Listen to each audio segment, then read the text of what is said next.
So hello student, welcome back. आज हम लोग एक ऐसा टॉपिक देखने वाले हैं केमिस्ट्री का जो आपको ninth tenth 11th 12th and every जो भी क्लास में आप केमिस्ट्री पढ़ेंगे ऑलमोस्ट कहीं कहीं थोड़ा सा कहीं ज़्यादा सा उसका यूज हो ही जाएगा। बट स्पेशली ये नाइन्थ के स्टूडेंट के लिए नया टॉपिक है जिसका नाम है बैलेंसी। आज हम इसको क्लियर करेंगे और ऐसा क्लियर करेंगे कि हमेशा के लिए क्लियर ही हो जाएगा। क्लियर। अब हम लोग क्या करते हैं, देखिए आप एकदम इस बात से क्लियर हो जाइए बहुत अच्छे से कि आपका ये टॉपिक आज क्रिस्टल क्लियर होने वाला है। देखो, वर्ड है, टॉपिक है बैलेंसी। कुछ बैलेंसी मतलब balance, something balance balance relate हो रहा है जी। तो हाँ, कुछ ऐसा ही इसका काम भी है और ऐसा ही कुछ इसी तरह से हम इसको कैलकुलेट भी कर पाएंगे। कैसे कर पाएंगे देखिए, आप अगर डेफिनेशन वाइज इसको देखना चाहें तो आप केवल ये बोल दो क्या, combining capacity, combining capacity of atom. Combining capacity of atom जो होती है वही उसकी बैलेंसी है, ये समझ लो। ठीक है। और ग्रुप ऑफ एटम, या हम उसको आयन भी बोल सकते हैं, बात समझ आती है ना। Group of atom means ion. ठीक है, जैसे पॉलीएटॉमिक आयंस की स्पेशली हम लोग यहाँ पे बात करते हैं। ठीक है, चलिए एक बात तो आपको ये मतलब अभी हजम नहीं हो रही है कि एक्चुअली है क्या। अभी देखो होगा है क्या बेसिकली। अगर मान लो कोई आपके पास एटम है, ये अपने से और कितने बाकी के एटम्स को कंबाइन कर पाने की इसकी जो कैपेसिटी है ना, वही है इसकी कंबाइनिंग कैपेसिटी और वही है इसकी बैलेंसी। मतलब अगर ये आपके पास में कोई एटम है, ये कोई आपके पास एटम है मान लो, और ये क्या कर पाता है, ये 3 एटम को अपने से अटैच कर पाता है। इसका मतलब ये हुआ है कि इसकी कंबाइनिंग कैपेसिटी कितनी हो गई 3, और इसीलिए इसकी बैलेंसी भी कितनी हो गई 3। मतलब कोई एटम अपने आप से बाकी और कितने एटम को कंबाइन कर सकता है, अटैच कर सकता है, वो उसकी क्या होती है, बैलेंसी होती है। एक बात ये क्लियर होनी चाहिए आपको। अच्छा, ये तो बात सर समझ आ गई कि कंबाइनिंग कैपेसिटी जो होती है वही उस एटम आयन की क्या होती है, बैलेंसी होती है। क्लियर। अच्छा, तो हमें किसी पर्टिकुलर एटम का अगर बैलेंसी पता करना हो तो हम कैसे पता करेंगे। इसके लिए आपको क्या है कि उस जिस एटम का आप बैलेंसी चेक करना चाहते हैं उसका आपको क्या पता होना चाहिए बेटे, आपको पता होना चाहिए एटॉमिक नंबर। बात समझ आती है। अगर आपको एटॉमिक नंबर पता है, देखो वैसे तो और भी टेक्निक है, आप पोजीशन पीरियोडिक टेबल में आपको पता होनी चाहिए, बट ऐसा स्टूडेंट ऑफ 9th क्लास आप उस तरफ अभी नहीं जा पाएंगे क्योंकि आपको 10th क्लास में आपको पढ़ने को मिलेगा। पढ़ने को तो आप वैसे पहले भी पढ़ लेते हैं, बट हाँ अकॉर्डिंग टू सिलेबस आपको 10th में पढ़ने को मिलेगा। तो अभी हम लोग बात करते हैं on the basis of atomic number. आप एटॉमिक नंबर के आपको उस एटम का क्या पता होना चाहिए, एटॉमिक नंबर पता होना चाहिए। अब इसको क्या है, एटॉमिक नंबर आपको करने पड़ेंगे लर्न भाई। ये आपको याद होने चाहिए, आपको रटने ही पड़ेंगे कि सोडियम का 11 होता है, क्लोरीन का 17 होता है, ऑक्सीजन का 8 होता है, नाइट्रोजन का 7 होता है, फास्फोरस का 15 होता है, मैग्नीशियम का 12 होता है, कैल्शियम का 20 होता है, स्कैंडियम का 21, जिंक का 30। ये क्या है, ये आपको एक्चुअली लर्न होने चाहिए, याद करने पड़ेंगे। इसका और कोई टेक्निक नहीं है, और टेक्निक आपको लगाना भी नहीं चाहिए। बात समझ आती है, क्योंकि टेक्निक लगाते लगाते तब तक टाइम चला जाएगा। आपको एकदम जबान पे रटे होने चाहिए सब। एलिमेंट बोला, एटम बोला गया, आपने उसका एटॉमिक नंबर बता दिया। आप टेक्निक वेक्निक यहाँ पे उसके चक्कर में मत पड़िए। ठीक है, चलो अभी हमने सपोज क्या करना है, मान लो आपके पास कोई एक एटम आ गया 11 सोडियम, और आप इसकी बैलेंसी पता करना चाहते हैं। आप इसकी बैलेंसी पता करना चाहते हैं कि इसकी बैलेंसी कितनी होगी। हमने कहा आपको जिसकी बैलेंसी पता करनी है उसका आपको क्या हो, एटॉमिक नंबर पता होना चाहिए। और एटॉमिक नंबर इसका कितना होता है दोस्तों, जो होता है 11। कितना, 11। ठीक है। अब मान लीजिए आपको इसका एटॉमिक नंबर भी पता चल गया जो कितना है, 11 है। अब आप क्या करेंगे, नेक्स्ट स्टेप ध्यान से देखो कि जब जब आपके पास में ये एटॉमिक नंबर आ जाएगा तो एटॉमिक नंबर से आप इसका बनाएंगे बेटे इलेक्ट्रॉनिक कॉन्फ़िगरेशन। ध्यान से समझना, क्या बनाएंगे, इलेक्ट्रॉनिक कॉन्फ़िगरेशन।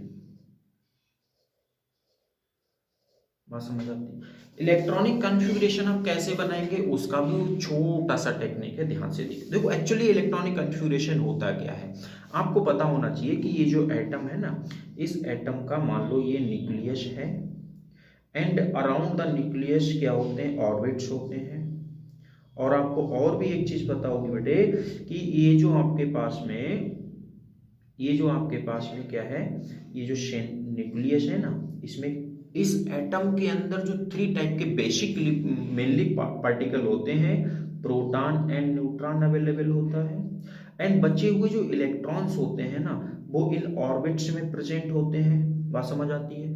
तो किसी एटम के अंदर जो इलेक्ट्रॉन्स, जितने नंबर ऑफ इलेक्ट्रॉन उसमें प्रेजेंट हैं, वो number of electron orbit wise आप शुभ बता दीजिए या उसको लिख दीजिए, उसको रिप्रेजेंट कर दीजिए कि फर्स्ट ऑर्बिट में उस एटम के कितने इलेक्ट्रॉन है, सेकंड में कितने, थर्ड में कितने। वही जो इलेक्ट्रॉन ऑर्बिट में प्रेजेंट इलेक्ट्रॉन का जो सीक्वेंस है ना, उसी को हम जब लिखते हैं वही बोला जाता है क्या, इलेक्ट्रॉनिक कॉन्फ़िगरेशन, और कुछ नहीं है इलेक्ट्रॉनिक कॉन्फ़िगरेशन। बात समझ आती है? अब एक बात सोचो, हमने आपको पीछे भी क्लास में एक चीज सिखाई है कि किसी भी एटम का जो एटॉमिक नंबर होता है वही उसमें प्रेजेंट नंबर ऑफ इलेक्ट्रॉन को रिप्रेजेंट करता है। और इसका एटॉमिक नंबर 11 है, इसका मतलब सोडियम के अंदर इलेक्ट्रॉन बेटे कितने हो गए, 11। ठीक है, अब जो आपको कैसे पता चलेगा कौन सी ऑर्बिट में कितने इलेक्ट्रॉन है, इस बात के लिए आप एक फॉर्मूला छोटा सा याद कर लो, दैट इज 2n²। अगर आपको किसी एटम की फर्स्ट ऑर्बिट में इलेक्ट्रॉन पता करने हैं तो आप क्या करेंगे, n को 1 से रिप्लेस कर दो, तो 1² मतलब 1, 2 जा 2, मतलब फर्स्ट में कितने इलेक्ट्रॉन होंगे बेटे, 2 होंगे। अगर आपको सेकंड ऑर्बिट में पता करना है तो n को रिप्लेस कर दो 2 से, तो 2 × 2² मतलब 2 2 जा 4, 2 जा 8 हो जाएगा। इतनी बात क्लियर है? 1 2 3 4 5 6 7 8। अब एक बात सोचो, आपके पास थे कितने इलेक्ट्रॉन, 11। आपने 8 इसमें फिल कर दिया, 2 इसमें फिल कर दिया, कितना हो गया, 10। 8 इसमें, 8 सेकंड वाले में और 2 फर्स्ट वाले में। अब बचा कितना, 1 इलेक्ट्रॉन बचा ना, तो 1 इलेक्ट्रॉन आपके पास इस वाली ऑर्बिट में आ जाएगा, जो आपको अब दिख रहा होगा। 1 इलेक्ट्रॉन है इस वाली शेल में, और ये सबसे आउटर साइड में शेल बनी हुई है, इसीलिए हम लोग इसको क्या बोल सकते हैं, आउटर मोस्ट शेल बोलते हैं। क्या बोलते हैं, आउटर मोस्ट शेल या ऑर्बिट। क्लियर है इतनी बात? तो किसी भी एटम की जो वैलेंसी होती है वो आप इलेक्ट्रॉनिक कॉन्फ़िगरेशन से कैसे बताएंगे, तो सोडियम का इलेक्ट्रॉनिक कॉन्फ़िगरेशन क्या हुआ, सोडियम का फर्स्ट में 2 इलेक्ट्रॉन थे, देन कितने, 8 इलेक्ट्रॉन आया, देन कितना, 1। ये जो सोडियम का आपने इलेक्ट्रॉनिक कॉन्फ़िगरेशन लिखा है, ये यही है इलेक्ट्रॉनिक कॉन्फ़िगरेशन। भाई ऐसे ही आप इलेक्ट्रॉनिक कॉन्फ़िगरेशन लिखा करेंगे। कैसे, कि उस एटम की ऑर्बिट वाइज प्रेजेंट इलेक्ट्रॉन को आप रिप्रेजेंट कर दो, that's known as electronic configuration. बात समझ आती है ना? तो इसलिए सोडियम का ये हुआ इलेक्ट्रॉनिक कॉन्फ़िगरेशन। अब बात को ध्यान से समझिए, यहीं से हम आगे बढ़ते हैं। मान लो आपके पास में एक ऐसा ही एलिमेंट आ गया, मैग्नीशियम, जिसका एटॉमिक नंबर है 12, और इस 12 वाले जो आपके पास में ये है एलिमेंट 12 वाला, इसका अगर आप इलेक्ट्रॉनिक कॉन्फ़िगरेशन बनाएंगे तो दैट इज 2, 8, 2। क्लियर? तो इसके आउटर मोस्ट शेल में कितने इलेक्ट्रॉन आ गए, 2। इसके आउटर मोस्ट शेल में कितने इलेक्ट्रॉन आ गया, 1। यूं ही अगर मान लो हमने बेटा एल्युमिनियम दे दिया जिसका एटॉमिक नंबर 3 है, तो आप इसका इलेक्ट्रॉनिक कॉन्फ़िगरेशन क्या बनाएंगे, 2, 8, 3। देखो 11 था तो 1, 12 तो 2, 13 तो 3। सही है? यूं ही अगर आपने जिसका एटॉमिक नंबर 14 है उसका बनाया, तो आप क्या बोलेंगे, 2, 8, 4। फिर 15 वाले का अगर बनाएंगे तो 15 वाले का अगर बनाएंगे तो क्या होगा, 2, 8, 5। 16 वाले का अगर बनाएंगे बेटे तो 2, 8, 6। अगर आप 17 का बुलाएंगे तो 2,8,7 और 18 का बनाएंगे तो आपको एक चीज नजर आएगी यहाँ पर जिसको हम लोग बोलते हैं 2,8,8। सही है। अब एक चीज समझ लो यहाँ पे, आपके पास में जो हमने इलेक्ट्रॉनिक कॉन्फ़िगरेशन स्टार्ट किया था वो इलेक्ट्रॉनिक कॉन्फ़िगरेशन का आउटर मोस्ट शेल में कितने इलेक्ट्रॉन थे? 1 2 3 4 5 6 7 8। आपको यही याद रखना। एक बात अच्छा बताओ, ये सब छोड़ो 2 मिनट के लिए, एक बात बताओ, आप बेटे पढ़ाई कर रहे हो, क्यों क्यों पढ़ रहे हो? जॉब दिमाग में यही है ना कि पढ़ेंगे तो अच्छे मार्क्स आएंगे, अच्छे मार्क्स आएंगे तो जॉब लगेगी, और जॉब लगेगी फिर क्या करोगे? पैसे मिलेंगे, पैसे मिलेंगे फिर क्या करोगे? घर बनाओगे, हाँ, फिर क्या हो गया? स्टेबल हो जाओगे, रहोगे उसमें मस्त एकदम स्टेबिलिटी के साथ। मतलब बेसिकली क्या है कि आप जो काम सब कर रहे हैं ना वो किस लिए कर रहे हैं? स्टेबिलिटी गेन करने के लिए। तो आपके स्टेबल होने की कंडीशन क्या है कि आपके पास एक सुंदर सा घर हो, गाड़ी बंगला सब कुछ हो, वो आपकी स्टेबिलिटी के पैरामीटर हो सकते हैं। इसी तरह से एटम की स्टेबिलिटी का भी पैरामीटर है कि उसके आउटर मोस्ट शेल का ऑक्टेट कंप्लीट होना चाहिए। मैंने क्या वर्ड यूज किया बेटे? ऑक्टेट। ऑक्टेट कंप्लीट होने का मतलब ये है कि उसके आउटर मोस्ट शेल में 8 इलेक्ट्रॉन अगर हैं तो वो जो एटम है वो स्टेबल माना जाता है, कि वो अब किसी से रिएक्शन नहीं करेगा, वो स्टेबल हो गया है। तो जिस तरह से आपके स्टेबल होने का एक पैरामीटर था कि आपके पास ये सारी चीजें हो, जॉब हो, गाड़ी हो, घर हो, बंगला हो, और आप क्या हो जाएंगे? स्टेबल हो जाएंगे। अब आपको ज्यादा कुछ टेंशन नहीं है लाइफ में। इसी तरह से एटम के स्टेबल होने की कंडीशन क्या है कि उसका ऑक्टेट क्या होना चाहिए? कंप्लीट। और ऑक्टेट मतलब आउटर मोस्ट शेल में, उसके जो हमने हाईलाइट किए हुए हैं, आउटर मोस्ट शेल में ऑक्टेट उसका कंप्लीट होगा तो वो स्टेबल हो जाएगा। और अगर ऑक्टेट कंप्लीट जब तक नहीं है तब तक वो क्या करेगा? वो उस ऑक्टेट को कंप्लीट करने की प्रोसेस में लगा रहेगा। मतलब जिस तरह से आपके पास जब तक घर नहीं है, गाड़ी नहीं है, तब तक आप उसको लेने के लिए मेहनत करते रहेंगे। इसी तरह से एटम का ऑक्टेट जब तक कंप्लीट नहीं है तब तक वो उसको कंप्लीट करने की प्रोसेस में लगा रहेगा। क्लियर? अब देखो, बात को ध्यान से सुनिए। जैसे आप एक देख पा रहे हैं 18 एटॉमिक नंबर वाला जो एलिमेंट है, इसका तो बेटे ऑक्टेट ऑलरेडी कंप्लीट है, ये किसी से रिएक्शन नहीं करेगा, ये किसी से रिएक्शन नहीं करेगा। लेकिन आप देखिए कि 17 वाले के आउटर मोस्ट शेल में 7 इलेक्ट्रॉन है, इसके पास 1 इलेक्ट्रॉन की कमी है ना। ऑक्टेट कंप्लीट करने के लिए कितने इलेक्ट्रॉन की कमी? 1। अगर इसको 1 इलेक्ट्रॉन मिल जाए तो इसका ऑक्टेट कंप्लीट हो जाएगा। इसी तरह से इसके पास 6 है, इसको 2 इलेक्ट्रॉन मिल जाए तो इसका ऑक्टेट कंप्लीट हो जाएगा। इसी तरह से अगर इसको 3 इलेक्ट्रॉन मिल जाए तो इसका ऑक्टेट कंप्लीट। इसको अगर 4 इलेक्ट्रॉन मिल जाए तो इसका ऑक्टेट कंप्लीट। बात समझ आ रही है ना? अच्छा, अब एक बात सोचिए कि इसके पास क्या है? ये इसके पास सिस्टम ये है, या तो इसको बेटे 7 इलेक्ट्रॉन मिले तो इसका ऑक्टेट कंप्लीट होगा, अदरवाइज ये क्या करे? अपना 1 इलेक्ट्रॉन डोनेट कर दे, और जब ये डोनेट करेगा बेटे तो ये शेल इसकी फिनिश और आउटर मोस्ट शेल बन जाएगी ये वाली, और आउटर मोस्ट शेल ये बन जाएगी, तो ऑक्टेट तो इसका कंप्लीट हो गया। तो इसके पास 2 मेथड हैं, इसके पास 2 तरीके हैं कि या तो ये अपना 1 इलेक्ट्रॉन डोनेट कर दे और ऑक्टेट ऐसे कंप्लीट कर ले, या तो ये 7 इलेक्ट्रॉन क्या करे? गेन करे और अपना ऑक्टेट कंप्लीट कर ले। तो जब ऐसा होता है कि आउटर मोस्ट शेल में 1 2 3 इलेक्ट्रॉन होते हैं तो वो इलेक्ट्रॉन गेन करके ऑक्टेट कंप्लीट नहीं करते हैं, वो इलेक्ट्रॉन डोनेट करके इलेक्ट्रॉन कंप्लीट करते हैं। तो किस किस सिचुएशन में? 1 2 3। ठीक है, तो इसीलिए ये ऑक्टेट कंप्लीट करेगा कैसे? 2 इलेक्ट्रॉन डोनेट करके। ये कैसे ऑक्टेट कंप्लीट करेगा? 3 इलेक्ट्रॉन डोनेट करके। और ये चाहे 4 डोनेट करे चाहे गेन करे, दोनों सिचुएशन में इसके लिए कोई इशू नहीं है, सेम ही इलेक्ट्रॉन का दिख रहा है हमें सिस्टम इसका।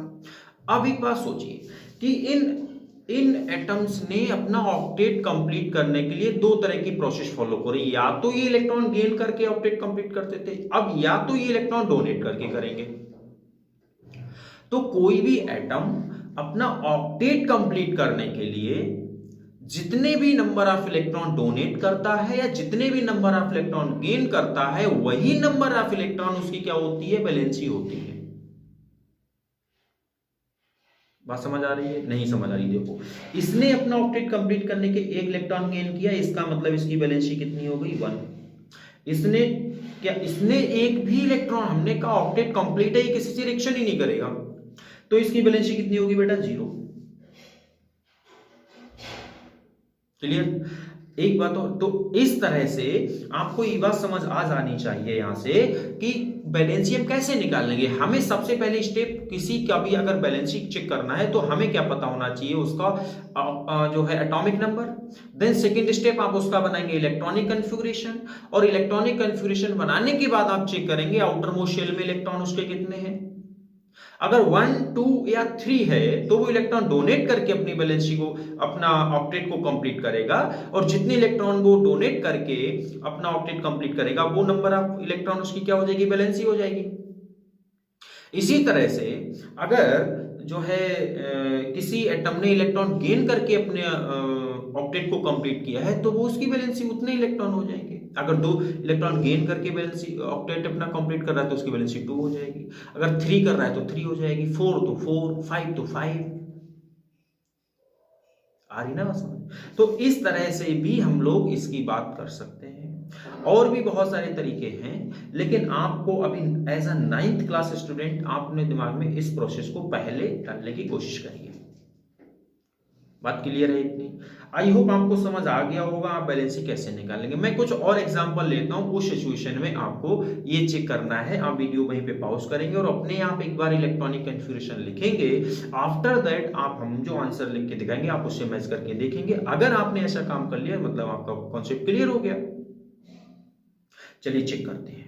मान लो आपके पास में एक कोई एटॉमिक नंबर दे दिया गया 6, और कहा गया एक एलिमेंट है या कोई एटम है जिसका एटॉमिक नंबर कितना है? 6 है। आप उसका हमें वैलेंसी बताइए। तो हमने आपको क्या सिस्टम बताया है? फर्स्ट शेल में बेटे कितने इलेक्ट्रॉन आते हैं? 2। कहां से पता चला? 2n² वाले फॉर्मूले से। ध्यान से देखो, 2n² वाले में बताया फर्स्ट में कितने इलेक्ट्रॉन आते हैं? हमेशा 2। तो आपने फर्स्ट शेल में 2 इलेक्ट्रॉन फिल कर दिए। आपके पास टोटल इलेक्ट्रॉन कितने थे? 6 थे ना। तो 2 तो आपने फर्स्ट वाले में फिल कर दी। अब बच्चे कितने? 4 ही बचे, तो 4 यहां फिल कर दो। अब बताओ आउटर मोस्ट शेल इसकी ये है, इसके पास 4 इलेक्ट्रॉन है, तो ये 4 इलेक्ट्रॉन डोनेट करके या ऑक्टेट कंप्लीट करे या गेन करके कंप्लीट करे, या फिर कुछ भी ना करे, जो है शेयरिंग इलेक्ट्रॉन कर ले, वो एक अलग बात है, उसे हम देखेंगे आगे। तो ये क्या करेगा? इसको 4 इलेक्ट्रॉन के मिलते ही ये क्या हो जाएगा? इसका ऑक्टेट कंप्लीट हो जाएगा। इसका मतलब जिस एटम का एटॉमिक नंबर 6 है उसकी वैलेंसी कितनी हो गई? 4। अगर ऐसे ही मैं बात करूं किसी का एटॉमिक नंबर 5 है तो आप क्या बोलेंगे? 2, 3। तो इसके पास में 3, हमने कहा 1, 2 या 3 आएगा तो इलेक्ट्रॉन डोनेट करेगा उतने ही। समझ आती ना? या फिर आप ये समझ, तो इसकी वैलेंसी कितनी हो जाएगी? 3 हो जाएगी। ठीक है, तो इस तरह से आप क्या करेंगे? आप इनका एटॉमिक नंबर, सारे एलिमेंट के एटॉमिक नंबर आप लिखिए और उनकी बैलेंस चेक करिए आप फटाफट। ठीक है ना? तो एक तो तरीका ये भी है, और आप इनका बैलेंसी सबका फटाफट निकाल के देख सकते हैं। अच्छा, आपने बैलेंसी क्या होता है डेफिनेशन हमने आपको स्टार्टिंग बता दिया, आप उसका यूज कर सकते हैं। The combining capacity of atom is called valency. तो कोई एटम कितने अपने आप से, जैसे आपके पास कोई एक एटम है, वो कितने और एटम को ऐड कर सकता है अपने आप में, कंबाइन कर सकता है, वो उसकी क्या हो गई? Combining capacity. तो वही उसकी क्या होगी? बैलेंसी। ठीक है, तो इसी तरह से क्या होगा कि हम बैलेंसी को निकाल पाएंगे, कैलकुलेट कर पाएंगे कि किसकी कितनी बैलेंसी है। बैलेंसी का कभी भी साइन नहीं यूज होता है, आप इस बात को दिमाग में रख लो कि ऐसा नहीं इसकी प्लस इसकी माइनस, ऐसा कुछ नहीं है। आपने दिमाग में ये निकाल देना कि इलेक्ट्रॉन गेन कर रहा है तो माइनस की बैलेंसी नहीं। बैलेंसी कभी प्लस माइनस के साथ नहीं डिनोट की जाती है, वो केवल उसका मैग्नीट्यूड ही यूज किया जाता है। इस बात को भी आपको अपने दिमाग में रखना चाहिए। चलिए एक बात। दूसरा, आपने पढ़ लिया, अब इसका फायदा क्या है? इतनी देर आपने 20 मिनट लगा दिए सीखने में, अब इसका फायदा क्या है? बहुत फायदा है। कैसे?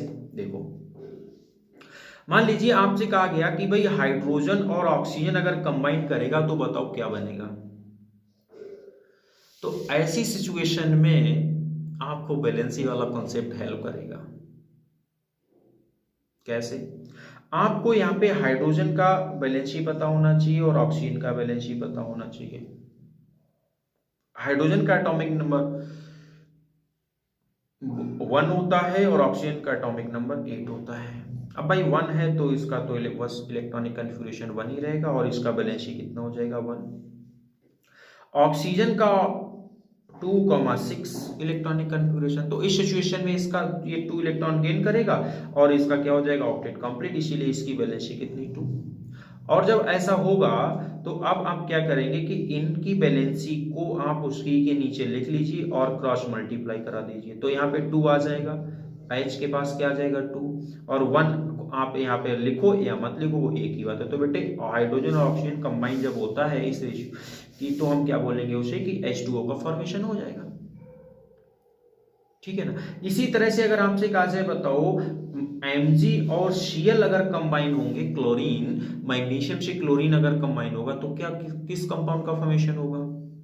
तो आप देखिए मैग्नीशियम की वैलेंसी कितनी होती है 12 और क्लोरीन की एटॉमिक नंबर 12 और क्लोरीन का एटॉमिक नंबर 17, तो आप इनका बनाएंगे इलेक्ट्रॉनिक कन्फिग्रेशन 2, 8, 2, 12 ही तो है ना, 2, 8, 10 और 2, 12, 17 का 2, 8, 7। भाई ये तो अपना 2 इलेक्ट्रॉन गेन करके ऑक्टेट कंप्लीट कर लेगा, तो इसीलिए इसकी वैलेंसी कितनी हो गई 2। ये 1 इलेक्ट्रॉन गेन करके अपना ऑक्टेट कंप्लीट कर लेगा, इसीलिए इसकी वैलेंसी कितनी हो गई 1। आपको हमने क्या बोला, वैलेंसी लिखने के बाद में क्रॉस मल्टीप्लाई करा दो, तो 2 इधर आएगा, Mg के पास 1 आना चाहिए, वो 1 हम लिखें या ना लिखें एक ही बात है, Cl के पास कितना 2 आ जाएगा, तो फॉर्मूला क्या बन जाएगा MgCl2। तो इस तरह से बैलेंसी का यूज है कि कोई एटम जब दूसरी एटम के साथ कंबाइन करेगा तो वो किस टाइप का फॉर्मूला बनाएगा, क्या केमिकल कंपाउंड वहां पे बनेगा, वो बैलेंसी हेल्प किया करती है वहां पे, ठीक है ना। तो इस तरह से आप बैलेंसी का यूज करिए। हम आपको कुछ और भी एग्जांपल बताते हैं, जैसे हमने कहा Ca कैल्शियम जब ऑक्सीजन से कंबाइन होगा तो बताओ क्या बनेगा। तो आपने क्या पता किया कि हम डायरेक्ट अब लिखते हैं, आप चेक करेंगे बैलेंसी, कैल्शियम की बैलेंसी कितनी 2, ऑक्सीजन की भी बैलेंसी कितनी 2। इसके बाद हमने आपको क्या सिखाया कि आप इनकी बैलेंसी लिखिए क्रॉस मल्टीप्लाई करा दीजिए, तो यहाँ पे भी आप 2 लिखेंगे, यहाँ पर भी 2 लिखेंगे और दोनों रेशियो फिर उसका सिंप्लीफाई करके जब आप लिखेंगे, जैसे मान लो आपने ये लिखा, इसको आप सिंप्लीफाई करेंगे तो क्या बोल सकते हैं CaO, तो सिंप्लीफाई करके ही फॉर्मूला लिखा जाता है। तो इसीलिए जब Ca कैल्शियम और ऑक्सीजन कंबाइन करेगा तो क्या बनेगा CaO बनेगा, कैल्शियम ऑक्साइड का फॉर्मेशन होगा। अतिनवा समझ। तो इस तरह से हम लोग क्या कर सकते हैं, उन एटम्स के कंबाइन होने पे बैलेंसी की हेल्प से बता सकते हैं कि फॉर्मूला वहां पे क्या बनेगा, ठीक बात है। अभी देखना क्या है, अगर ये तो हमने क्या चेक कर लिया, कोई हमारे पास एटम होता था, हमने उसकी बैलेंसी को उसके एटॉमिक नंबर की हेल्प से बता दिया। अगर बेटे कोई आयन आ गया तो उसकी बैलेंसी कितनी होगी, बैलेंसी अगर आपको चेक करनी पड़े बैलेंसी ऑफ आयन, तो आप क्या करोगे, बैलेंसी ऑफ आयन के केस में देखो आयन है मतलब उसके ऊपर चार्ज तो होगा ही होगा, अब वो कैटायन हो मतलब पॉजिटिव हो या अनायन हो वो अलग बात है। तो अगर अनायन के ऊपर बेटे आप अनायन के केस में जो चेक कर रहे होंगे बैलेंसी को, तो जितना उसके ऊपर चार्ज प्रेजेंट होगा ना, चार्ज वो चाहे कैटायन वाला हो और चाहे तो अनायन वाला हो, वही चार्ज उसका क्या हो जाएगा, वही चार्ज उसका बैलेंसी बोला जाएगा। मान लीजिए फॉर एग्जांपल हमने लिखा Mg+2 कैटायन है, अब Mg+2 लिखा है, इसके ऊपर कितना चार्ज लगा है 2, इसका मतलब इस आयन की बैलेंसी बेटे आप कितनी समझेंगे 2। कहीं पे लिखा है Al+3, इसके ऊपर +3 लिखा है, इसका बैलेंसी हम कितना बोलेंगे 3। कहीं पे लिखा हुआ है Na+, इसके ऊपर कितना चार्ज है 1 है, इसका मतलब इसकी बैलेंसी कितनी है 1 है। तो इस तरह से आप क्या करेंगे आयन के केस में, या मान लीजिए हम अनायन का एग्जांपल Cl-, इसकी वैलेंसी कितनी बोलेंगे आप 1। आपके पास लिखा हुआ है H-, इसकी वैलेंसी आप कितना बोलेंगे 1। तो किसी भी आयनिक स्पीसीज के ऊपर जितना चार्ज प्रेजेंट होता है वही उसकी यहाँ वैलेंसी समझ के चलेंगे, वही उसकी वैलेंसी होती है। ठीक है, ये तो कुछ बातें थी बहुत आसान सी।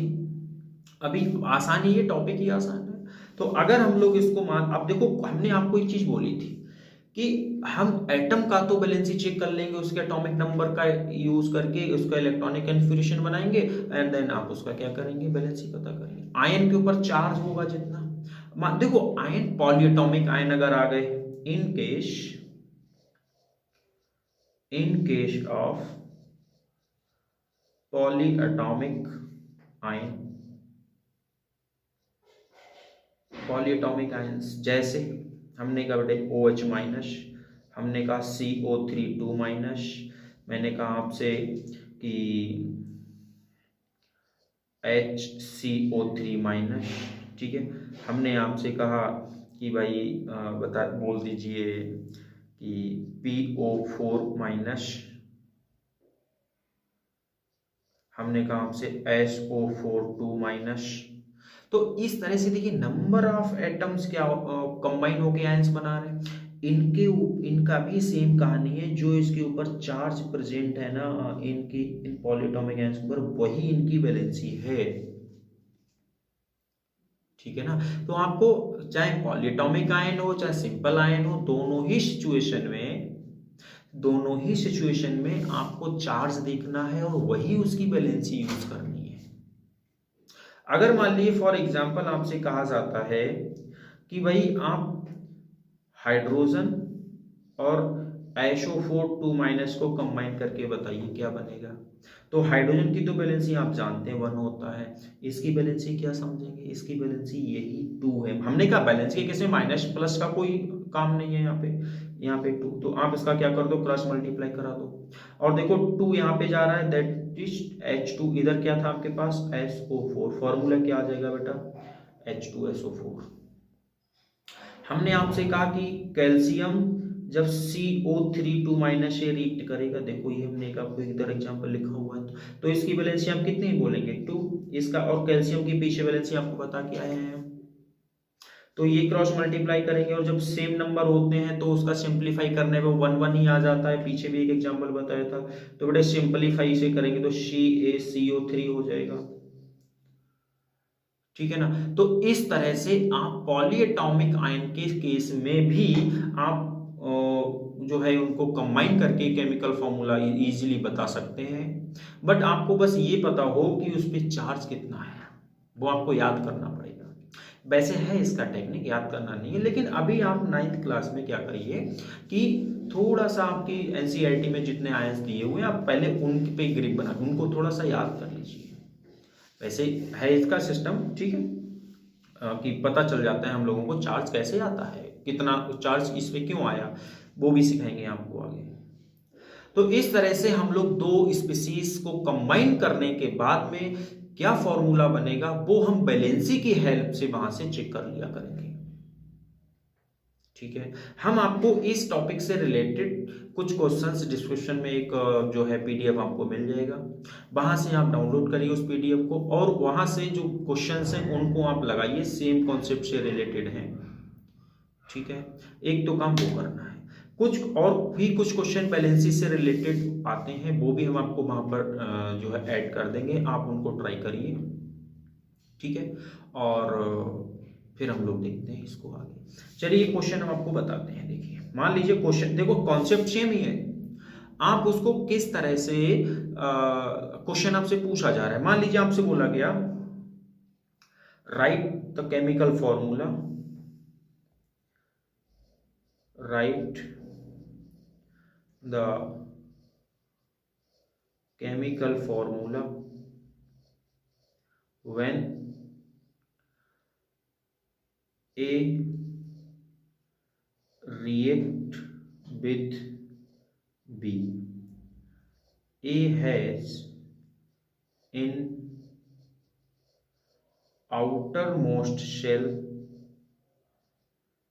A has electrons, A इस तरह से इसे आप बोल दीजिए, A has electrons in outermost shell 2 and B has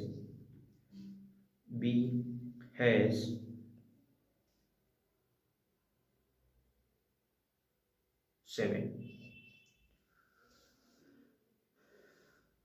ठीक है, तो अब ऐसे क्वेश्चन देखो, चीज वही है, आपको आउटर मोस्ट शेल में इलेक्ट्रॉन तो बता रहा है ना, आउटर मोस्ट शेल में इलेक्ट्रॉन ए के कितने हैं, जो आपके पास में ए है और एक आपके पास बी है, उसके आउटर मोस्ट शेल में आपको इलेक्ट्रॉन बता रहा है 2 है और इसके आउटर मोस्ट शेल में 7 है, तो इसके आउटर मोस्ट शेल में 2 इलेक्ट्रॉन है, तो अपने 2 इलेक्ट्रॉन डोनेट करके ही तो बैलेंस शीट कंप्लीट करेगा, ऑक्टेट कंप्लीट करेगा, तो इसीलिए इसकी बैलेंस शीट कितनी आप मानेंगे 2।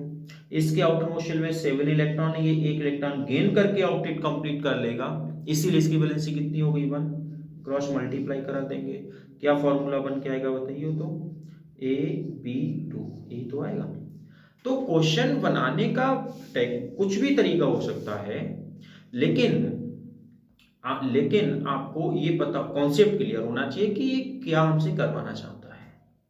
आउटर मोस्ट शेल में इलेक्ट्रॉन दे देगा आपसे, उसके बेस पे क्वेश्चन फॉर केमिकल फॉर्मूला पूछ लेगा, या फिर अगर वो जो है और कोई हिंट दे देगा आपको बैलेंसी के लिए, तो एटॉमिक नंबर दे देगा या कुछ और हिंट दे देगा, चार्ज दे देगा कि उसके ए के ऊपर चार्ज इतना है, बी के ऊपर चार्ज इतना है, बताओ इनके कंबाइन होने पे क्या फॉर्मूला बनेगा। इस तरह के क्वेश्चन बैलेंसी से भी बन जाते हैं, और इस तरह के बहुत अच्छे अच्छे क्वेश्चन हम आपको, और जो है डिस्क्रिप्शन बॉक्स में एक आपको लिंक मिलेगा, वहां से आप PDF को डाउनलोड कर लो और उनको लगाओ, हो जाते हैं तो अच्छी बात है, ओबियसली हो जाएंगे।